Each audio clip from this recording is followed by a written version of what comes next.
À Infomag ce soir, prime de transition pour Stéphane Lauzon, politique de données ouvertes à la ville de Gatineau et 2 départs cette semaine à la commission scolaire au cœur des Vallées.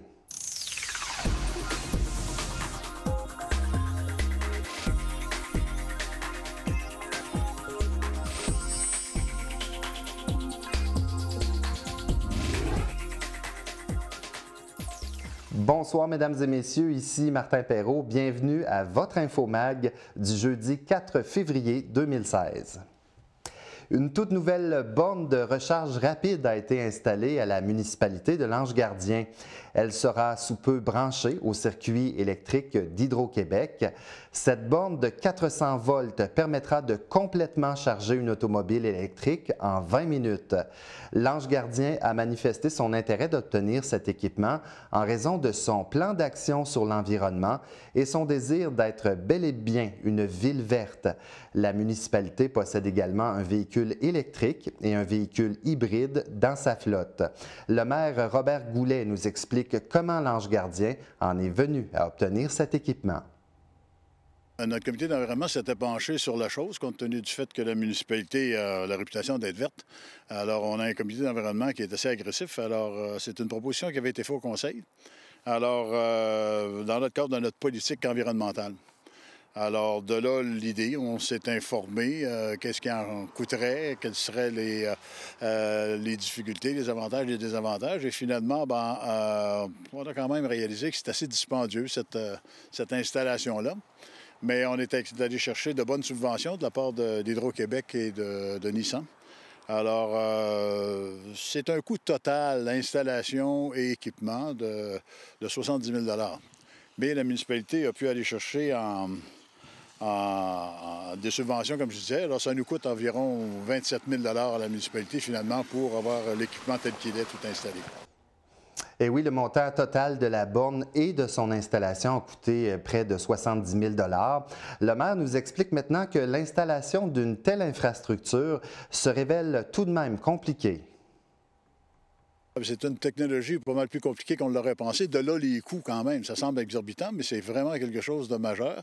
On a dû traverser l'électricité d'un côté à l'autre de la rue, amener ici, en dessous du sol, construire une base de béton avec tous ces tuyaux-là qui sortent pour passer des fils et installer l'équipement comme tel. Alors, ça a quand même été plusieurs semaines de travaux pour en arriver là. Et malheureusement, à la toute fin, il y a une pièce qui était manquante, qui devait arriver, puis c'est toujours la même chose. Ça devait arriver.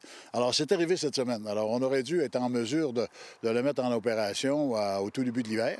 Mais avec tous ces délais-là, ça veut dire qu'on sera probablement en mesure de le rendre opérationnel à partir de la semaine prochaine. L'ancien conseiller municipal de Gatineau, maintenant député fédéral d'Argenteuil-la-Petite-Nation, Stéphane Lauzon a reçu un montant d'allocation de transition de 56 540 $ ainsi qu'une indemnité de départ de 12 931 $ de la ville de Gatineau en quittant pour devenir député à Ottawa. Tous les élus ayant accumulé au moins 2 ans de service peuvent recevoir cette prime de transition. Cela fait partie de la réglementation de la Ville. Cette allocation doit servir comme coussin financier à un élu qui quitte son poste pour cause de défaite électorale ou toute autre raison. Joint au téléphone, M. Lauzon ne voit aucun problème avec le fait d'avoir obtenu ces montants. L'allocation de transition, ça inclut une transition. J'en ai fait plusieurs transitions pendant les 6 années. Il y a allocation de transition et autres. Dans ce que vous avez déterminé, là, il y a dans les caractères, il y a et autres. Donc, dans les autres, ça inclut que j'ai parti d'une commission scolaire avec un plafond salarial pas mal plus élevé qu'un salaire annuel comme élu municipal à 38 500 $ par année. J'avais aussi le temps qui n'était pas compté. J'avais aucune responsabilité le soir, les fins de semaine et l'été. Maintenant, j'ai des responsabilités comme conseiller municipal que j'avais à l'époque, autant dans les organismes que les rencontres en soirée, les comités, les réunions. Et puis, c'est un tout. C'est un tout. Fait que globalement, et autres est pas mal plus large qu'en disant que c'est une transition entre un emploi et un autre. La population est invitée au savoureux déjeuner du maire de l'Ange-Gardien, M. Robert Goulet, qui aura lieu le dimanche 7 février de 10h à 13h. C'est au domaine de l'Ange-Gardien, sur le chemin Pierre-Laporte. Le tout sera sous la présidence d'honneur de Stéphane Lauzon, député d'Argenteuil-la-Petite-Nation. Le coût est de 15 $ pour adultes et de 8 $ pour les enfants de 12 ans et moins. La Ville de Gatineau a présenté en début de semaine sa politique de données ouvertes. D'ailleurs, le conseil municipal de la Ville entérinera la politique dans le cadre de sa réunion du 16 février prochain. La politique a pour objectif d'harmoniser les pratiques en ce qui concerne les données ouvertes et précise les orientations et les responsabilités de tous pour rendre accessibles les données dans un esprit de transparence. Des milliers de données pourraient être ainsi disponibles à ceux qui créent des applications intelligentes. On écoute le conseiller Martin Lajeunesse. Ces données-là permettent, comme la STO pourrait mettre leur autobus sur ces données-là pour avoir un portrait. Quelqu'un fait une application pour où est-ce qu'est rendu l'autobus, le parcours plus interactif. On peut aller à l'émission des permis, éventuellement, là, dans un futur, l'émission des permis, les géolocalisations. Les assurances sont à la recherche un peu là, où est-ce que les bonnes fontaines sont situées. Alors, dans les données ouvertes, on met un peu l'accessible à ces données-là pour que les jeunes whiz, ou peut-être pas les jeunes, mais les whiz informatiques puissent travailler avec ces données-là pour créer une application où la bonne fontaine est le plus proche. On a des applications pour les parcs. Alors, les gens peuvent télécharger une application pour les parcs, comme données ouvertes, là. Puis, où est-ce que vous êtes situé, le parc le plus proche, puis qu'est-ce qu'il y a dans ce parc-là. Ça fait toute partie de ça. On l'a déjà fait, mais là, c'est qu'on fait une politique d'accessibilité. Toutes les prochaines étapes de la ville vont devenir des données ouvertes. Il y avait moins de monde autour de la table lors de la réunion publique du Conseil de la commission scolaire au Cœur des Vallées qui s'est tenue mercredi soir dernier à l'école Louis-Joseph Papineau à Papineauville. On se rappellera d'abord que le commissaire Maxime Huppé-Labelle avait démissionné au début janvier dernier. Mais cette semaine, nous apprenions le départ du vice-président Michel Parenteau et du président Jocelyn Fréchette. C'est donc le directeur général de la CSCV, Rénald Goudreau, qui a ouvert l'Assemblée. Pour combler les 3 postes laissés vacants, il y aura des élections partielles le 8 mai prochain et le tout se fera dans la même journée afin de réduire les coûts et que les gens n'aient pas à se déplacer à plusieurs occasions. À noter qu'Éric Antoine a été nommé vice-président de la CSCV et qu'il agira comme président jusqu'à la tenue du vote en mai. Monsieur Antoine nous indique qu'il est heureux de sa nomination et que le groupe de commissaires demeure tout de même fort malgré tout ce qui s'est passé dernièrement. Pour le vote de confiance de mes collègues, pour les projets qui restent à venir, pour la fierté que j'ai de représenter la commission scolaire, pour ce qu'on a entrepris, pour les projets qui sont encore sur la table, pour l'engagement que j'ai pris depuis le début et puis la réussite scolaire des élèves qui sont très importants pour moi. Savez-vous quoi? On s'est rencontrés beaucoup dernièrement, les membres qui sont ici. Et puis, moi, je m'attendais à peut-être un effritement. Et puis, au contraire, on est très unis. Il y a un petit sentiment de famille. Et puis, on veut tous la même chose. On veut la réussite scolaire de nos élèves. Et puis, si c'était pas comme ça, je me serais pas présenté pour... j'aurais pas donné mon intérêt envers la vice-présidence. Veuillez noter que nous avons tenté d'obtenir les commentaires de Jocelyn Fréchette, mais il a malheureusement décliné notre invitation. Jusqu'au 12 février, c'est la campagne annuelle de sécurité dans le transport scolaire de l'Association du transport écolier du Québec. Le thème retenu cette année est « M'as-tu vu ». La commission scolaire au Cœur des Vallées tient donc à souligner l'importance d'adopter des comportements sécuritaires près des autobus scolaires et près des zones scolaires et d'être très attentif à la signalisation et aux arrêts fréquents des autobus. Le service du transport scolaire de la CSCV gère les déplacements de plus de 4000 élèves avec 83 véhicules qui parcourent quotidiennement à peu près 6000 km. On écoute Éric Antoine de la CSCV. Prochainement, le 8 février, avec certains élus, soit scolaires et municipaux, on a une rencontre à la Maison du citoyen pour déterminer quels sont les meilleurs corridors de sécurité pour nos élèves sur notre territoire et les élèves des autres territoires, bien entendu. Mais ça reste à voir. On met en valeur les meilleures pratiques, c'est sûr. Et puis, soyez assurés qu'une journée même comme aujourd'hui, on a quand même pratiqué. Notre transport scolaire n'a pas été annulé. Et les gens qui sont en place, nos directions de service, c'est sûr qu'ils prennent ces décisions-là en connaissance de cause. Puis s'ils ont pris la décision de ne pas annuler le transport scolaire, c'est parce qu'ils savaient que tout était en bonne et due forme et sécuritaire.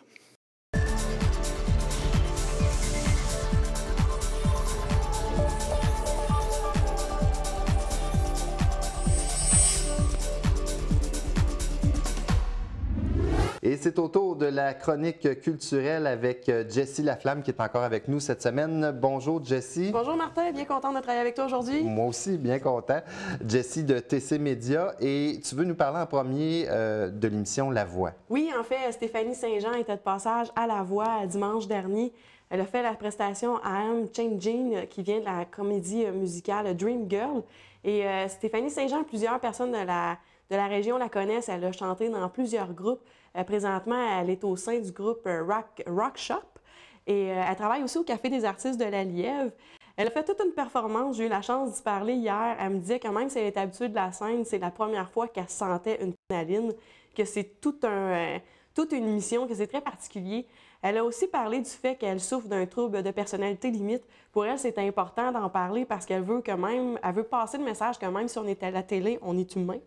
Et elle a eu des très, très bons commentaires des 4 coachs qui se sont revirés assez vite quand même pour sa prestation. Elle avait le choix finalement de choisir entre 4 artistes avec qui elle voulait travailler. Elle a trouvé le choix assez difficile, mais elle a opté pour Éric Lapointe parce qu'à la fin, si elle se rend à la finale, elle va pouvoir... En fait, le coach doit composer une chanson. Et dans le fond, elle aimerait avoir le style rock d'Éric Lapointe. Elle est toutefois consciente que pour passer les prochaines étapes, ça peut être assez difficile parce qu'il y a beaucoup de talent au Québec. Mais selon elle, la prochaine étape, c'est les duels. Elle croit que ça sera très féroce. Donc, c'est à suivre. Il y a aussi Genesis Risco, qui lui aussi de Buckingham, qui a participé à La Voix et qu'on doit suivre là, dans les duels prochainement. Là. Et puis toi, on va t'entendre chanter quand à La Voix? Non, moi, on ne m'entendra pas chanter à La Voix. Il y a de la visite de Lise Bonneville à la librairie Rosemary. Oui, Lise Bonneville est toute une écrivaine, en fait. Elle a sorti 8 livres en 8 ans. Et c'est assez particulier parce qu'elle parle d'amour. Et en ce temps de la Saint-Valentin, c'est très opportun. En fait, elle a sorti une trilogie qui s'appelle La vie avec eux. Il s'agit d'un couple qui raconte... chaque membre du couple raconte des péripéties à tour de rôle dans les livres. Et cette trilogie lui a permis de rencontrer plusieurs personnes lors des séances de dédicaces. Et ça lui a permis de parler d'amour avec eux. Et elle s'est rendue compte que la littérature parle beaucoup d'amour aussi. C'est un sujet très, très à la mode, très in. Et donc, elle a sorti un essai, et c'est ce qu'elle vient présenter à la librairie Rosemary samedi de 11h à 15h30. Et ça s'appelle « L'amour au fil du temps ». Et le sous-titre, c'est « Survol des rapports de couple dans la littérature de la mythologie de la Grèce antique à la Renaissance en Italie », donc un survol littéraire. Et elle écrit déjà le 2e essai qui est de la Renaissance à aujourd'hui. Et en plus de sa trilogie, elle a sorti 2 livres pour enfants et 2 recueils de nouvelles. Donc, elle n'a vraiment pas chômé dans les 8 dernières années. Et elle est à découvrir ce samedi à la librairie Rosemary. Travail de recherche là-dedans. Beaucoup de travail, oui. C'est un livre, là, c'est de l'ouvrage. Et parlant de livres, il y a un autre livre dont tu veux nous parler, celui de François Lachance. François Lachance, qui est un gestionnaire et analyste des politiques au sein de l'administration fédérale. On change totalement de registre et réalise son rêve en sortant son premier roman, qui s'appelle, je l'ai ici pour vous le montrer, qui est Antoine et le Nouveau Monde, qui raconte en fait l'histoire d'Antoine, qui est un jeune garçon de 12 ans qui vit dans la pauvreté à Saint-Malo, en France, dans les années 1534, donc les années de Jacques Cartier. Et justement, il va embarqué sur le navire de Jacques Cartier pour vivre l'aventure de la découverte du Nouveau Monde, mais il ne sera pas seul à bord du bateau, il sera accompagné de 5 gnomes.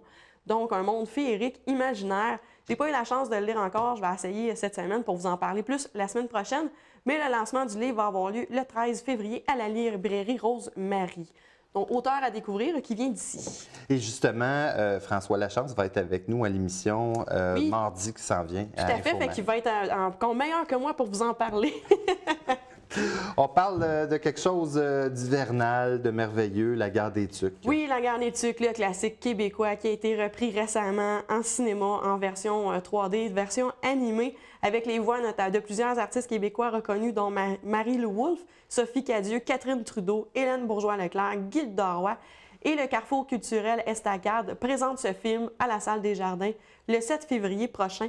Donc, La Guerre des Tucs. Ça se déroule à 14 h au coût de 4 $ par personne, donc une belle petite sortie abordable. Et le Carrefour culturel Estacade aussi est en train de préparer une programmation pour la semaine de relâche. Donc, il y aura plusieurs cinémas d'offerts, là, mais on ne connaît pas encore les films à l'affiche, ça s'en vient, parce que la semaine de relâche s'en vient quand même assez vite. Donc, c'est à suivre ça aussi, mais en attendant, on peut aller voir La Guerre des Tucs le 7 février, dimanche en fait. Est-ce que toi, tu avais vu le nouveau, La Guerre des Tucs? Ou moi, j'aime pas La Guerre des Tucs. Hein? Non. La seule ici qui n'aime pas... Probablement, la fin est trop triste. Je ne veux pas dévoiler le punch. Okay. Je suis pas capable. Ah oui? C'est bon. Tu veux nous parler des activités culturelles à l'école secondaire Hormidas-Gamelin? Oui, en fait, on a su la semaine dernière, à cause des moyens de pression, on a le gala mérite jeunesse du club Optimiste de Bocam qui a été annulé. Le club Optimiste n'a pas voulu solliciter les enseignants étant donné leurs moyens de pression pour choisir des élèves et écrire un mot. D'habitude, c'est la façon de fonctionner. Ça devait se dérouler le 16 avril et ça n'a pas eu lieu. Et il y a également les secondaires en spectacle qui n'aura pas lieu non plus à cause des moyens de pression, sauf que les jeunes de l'école secondaire Hormidas-Gamelin aiment la culture et ont décidé de tenir eux-mêmes, d'organiser eux-mêmes l'art oratoire qui aura lieu le 19 février. C'est leur initiative. Il y a également Multitude qui revient pour une 23e année. Le terme de cette année, c'est Embrasser la mariée. Et ça va se dérouler les 29-30 avril 2016. Et les jeunes ont déjà sélectionné qui va y participer. Donc, il va y avoir du chant, de la musique, de la danse. C'est pour avoir plus de détails, savoir ils ont déjà dévoilé en fait qui va y participer. Je vous invite à visiter leur page Facebook Multitude 23 Embrasser la mariée. Donc c'est à suivre et je devrais avoir la chance de leur parler prochainement aussi là, pour eux. Et également le Carrefour culturel Estacade, plusieurs nouveautés, je vous ai parlé tantôt, qui préparent la semaine de programmation pour la semaine de relâche du cinéma, mais il y a également la programmation professionnelle de la Salle des Jardins, de Bocam en fête et la programmation scolaire qui devrait être dévoilée au printemps. Donc, ça s'en vient. J'ai eu la chance de leur parler hier. Ils m'ont dit qu'il y avait une marche de zombies à prévoir à Bocam en fête. Ça va être un Bocam en fête très participatif. Les gens vont être appelés à y participer. C'est ça pour le monde. Non, mais c'est un déguisement.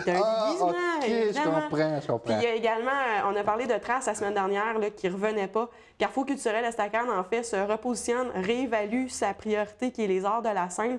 Donc, le symposium Gatineau en or aussi ne reviendra pas cette année. C'est une décision du Carrefour. Toutefois, le Carrefour a aidé le symposium Trace à la création d'un organisme en but lucratif qui prend la relève. Il serait prêt à aider un autre groupe de personnes ou les gens qui seraient intéressés à reprendre la relève de Gatineau en or. Et leur demande de subvention pour rénover la Salle des Jardins est toujours en cours. C'est toujours un dossier prioritaire. Il manque seulement les subventions. Le montage financier est tout prêt.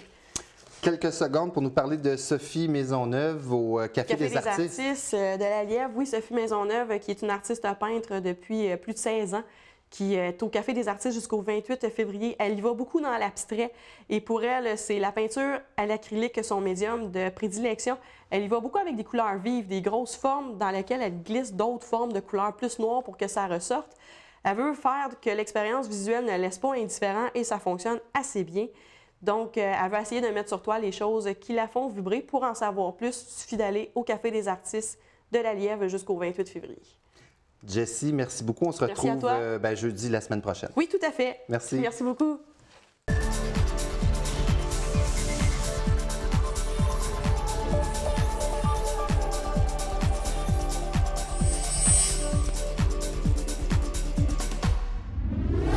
Eh bien oui, il est ici, le monsieur des sports, François Croteau. Bonsoir François. Bonsoir Martin.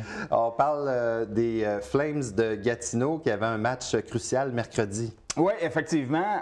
On sait que pour faire les séries éliminatoires, il faut se classer en 5e position.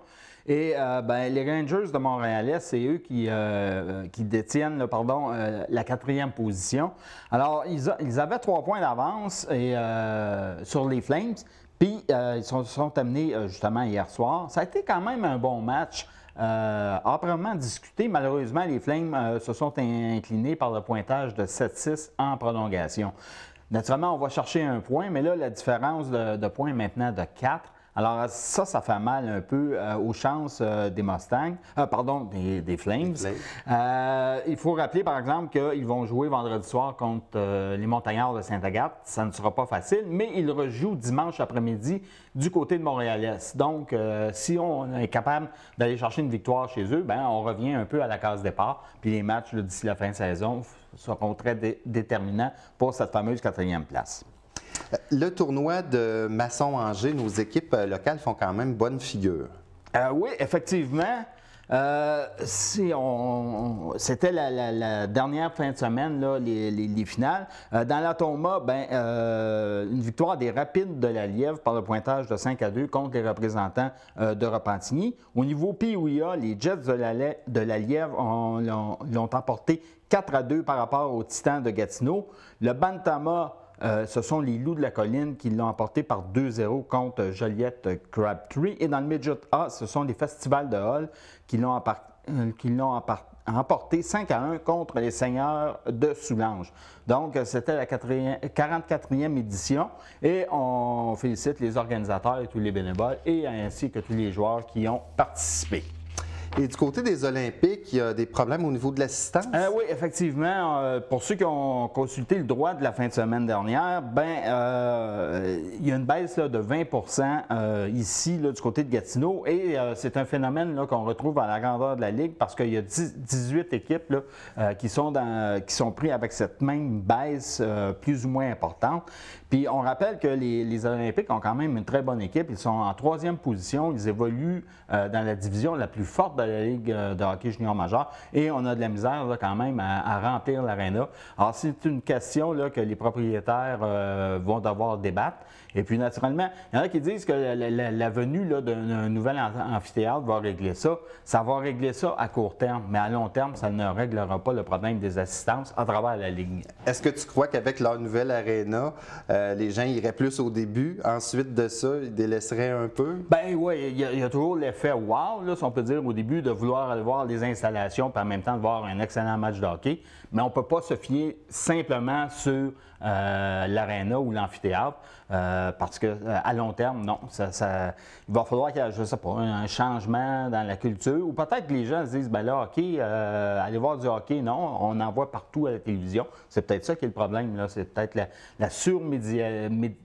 La surmédiatisation. Et voilà, du sport. Oh, je vieillis, moi, là. Pas rien que toi, pas rien que toi. Tu veux nous parler des Tigres? Il y a des restructurations? Oui, effectivement. C'est du côté de Michel Leroy. On sait qu'il y a 2 membres de son organisation, Paul Desjardins et Martin Roch, qui ont annoncé leur départ. Alors lui, il regarde autour de lui au niveau du conseil d'administration, puis il s'aperçoit là, qu'il s'en vient un peu seul. Donc, ils vont se réunir, les membres restants. Ils vont essayer de restructurer l'organisation. On sait que lui, son premier rôle, il veut être l'entraîneur, un coach de football. Et malheureusement, avec les occupations là, du conseil d'administration et de faire fonctionner, si on veut, là, toute l'organisation, bien, il trouve qu'il ne passe pas assez de temps, justement, dans le coaching. Alors, écoutez, ça va être à suivre. Là, et s'il y en a qui veulent s'impliquer, bien, c'est votre chance. Le championnat canadien de karaté. Oui. On va nous parler de ça. Oui, on sait que dans la région, ici même, on a le club Karaté Kama qui récolte année après année d'excellents résultats. Il y a aussi Baudouin Karaté qui est à suivre et il y a Larouche Karaté. En tout cas, tout ça pour amener que c'était le championnat canadien de karaté qui a eu lieu en fin de semaine dernière du côté de Richmond, en Colombie-Britannique. Et du côté de Karaté Kama, il y a beaucoup d'athlètes qui ont impressionné. Il y a Philippe Soucy qui a encore récolté 3 médailles d'or. On sait pour lui, c'est business as usual, si on peut dire. Il y a Camille Desjardins qui a récolté 3 médailles de bronze. Samuel Legault, 2 médailles d'or. Les jumelles Véronique et Vicky Carrière ont remporté l'argent, le bronze et l'or. Les frères Bisson, Nicolas et Jean-Sébastien ont remporté or et argent et or et bronze respectivement. On voit là que c'est très bien. Chloé Veilleux, c'est une médaille de bronze. Donovan Giroux, Jérémy Lahaye, Olivier Charon ont été couronnés d'or. Et Jean-Daniel Filion a terminé vice-champion dans sa catégorie. Orlane Morin-Marcignac, Maude Lafrenière, donc c'était la première compétition, et Laurence Morin sont repartis également avec le bronze. Du côté de Baudouin Karaté, il faut souligner des performances de Nicolas Patrick et d'Alexandre Benjamin qui ont remporté aussi 2 médailles d'or. Et écoutez, du côté de Larouche Karaté, Anna Furomoto DR a raflé des médailles de toutes les couleurs, là, or, argent et bronze. Alors tout ça, ça a fait que le Québec, naturellement, avec des résultats comme ça, on a fini premier. Alors félicitations, oui, et c'est surtout grâce aux athlètes de la région. Curling, maintenant, Jean-Michel Ménard sera au Brier. Oui, effectivement. On sait que le Brier va avoir lieu du 8 au 13 mars prochain, ici même à Ottawa, à la Place TD. Et son quatuor, composé de Martin Crête, Éric Sylvain, Philippe Ménard, ils ont remporté le championnat provincial. Donc, ce seront les représentants de l'Outaouais. On va y aller rapidement. On rappelle qu'il a gagné, c'est un 8e titre provincial, un 4e de suite. Et rappelons qu'il a déjà gagné le Brier une fois au cours de sa carrière. Sa conjointe Annie Lemay, elle, sera du côté du tournoi des cœurs qui a lieu à Grande Prairie. Alors, c'est dire que le couple se cherche des gardiennes là, pour les prochaines semaines. Très rapidement, est-ce que tu peux nous parler du soccer parce que le FC Gatineau a un nouvel entraîneur? Oui, effectivement. Et c'est M. Nabil Ouadi, qui est le nouvel entraîneur-chef. Écoutez, M. Ouadi a été... il a eu sa licence B nationale, il a joué en Division 1. Il a été capitaine des équipes nationales tunisiennes U15, U17 et U20. Alors, on lui souhaite bonne chance. On rappelle que le FC Gatineau entamera sa 4e saison en avril prochain. Les matchs ont lieu au complexe sportif Mont-Bleu. Merci beaucoup, François. À la semaine prochaine. Okay. Ça m'a fait plaisir. Merci. Alors, c'est tout pour notre émission. On se retrouve mardi prochain. Au revoir.